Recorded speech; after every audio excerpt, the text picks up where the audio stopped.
wonderful Twin Tower students. Today I want to make a video guide on how to make sprites move in Tinkercad. I mean, not Tinkercad, in Scratch. And not just by clicking and dragging them to have us move them, but how to make sprites move using our programming skills, using our coding skills.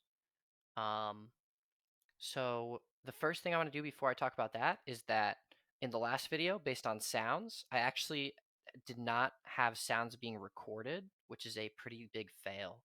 So last video we had it set up so that maybe when we hit play, it'll start playing Hey, some Andy, toss me background the ball. music. And she asked to toss her the ball. And we have a little background music track. And then I'll click on him. No, it is my ball. And it'll say, no, it's my ball. So we have all this music set up, all these sounds. I'm going to get rid of the background music just because it could be a little distracting. So I'm actually just going to soften it a bunch of times to make it a little quieter.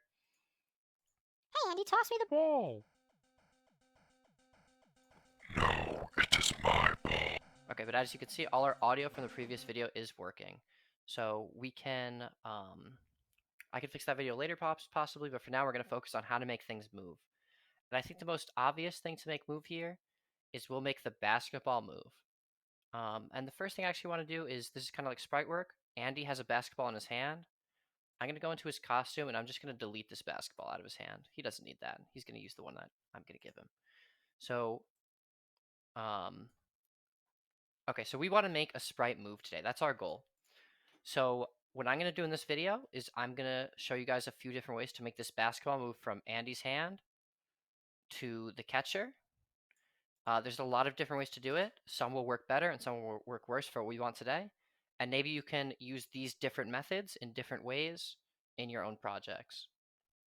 So one way we could do it, whenever we're trying to make something move, we're going to use these motion blocks. So the most basic one is move an amount of steps, and that'll just make it move on the x-axis. It'll teleport forward that many pixels. So a pixel is kind of the smallest little thing you could see. We talked about them back when we talked about raster images. But basically just know that this is just moving it, move 10 steps is just moving it forward by 10 pixels, and it can only move it from side to side. It can't move it up or down. So this isn't going to be too useful for the basketball. If you want an example of what that looks like, I can add an event. So when this sprite is clicked, it'll move 10 steps. So each time I click on this basketball, it's going to move 10 steps. If I make it move 100 steps, it'll teleport 100 pixels over, 100 pixels over, 100 pixels over.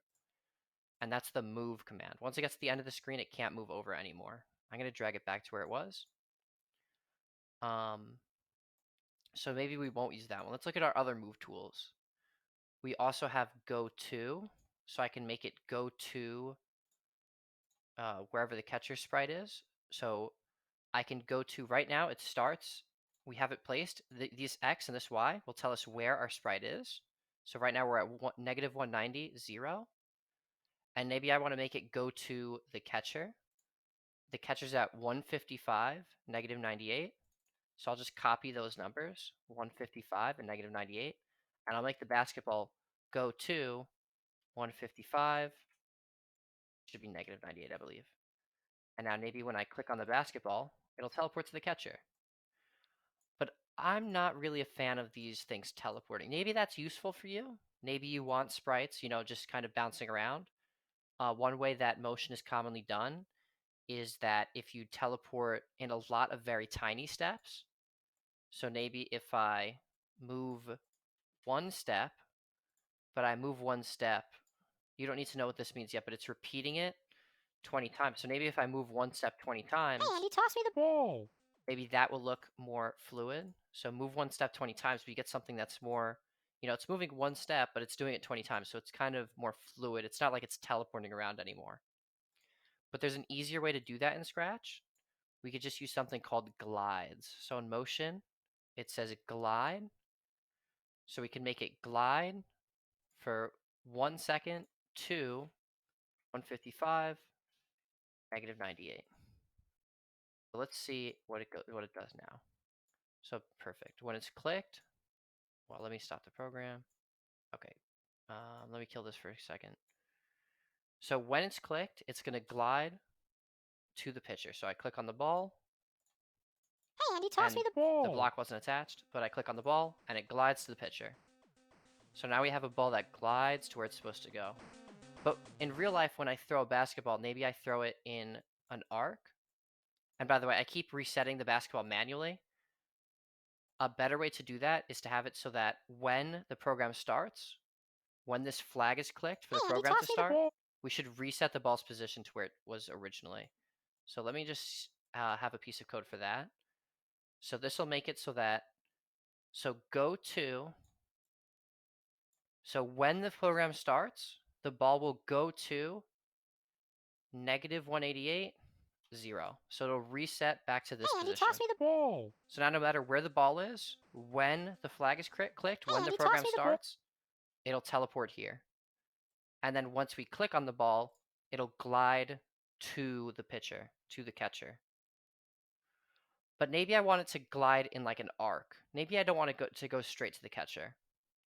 So maybe instead, before it goes to the catcher, maybe I could have it glide up here or something.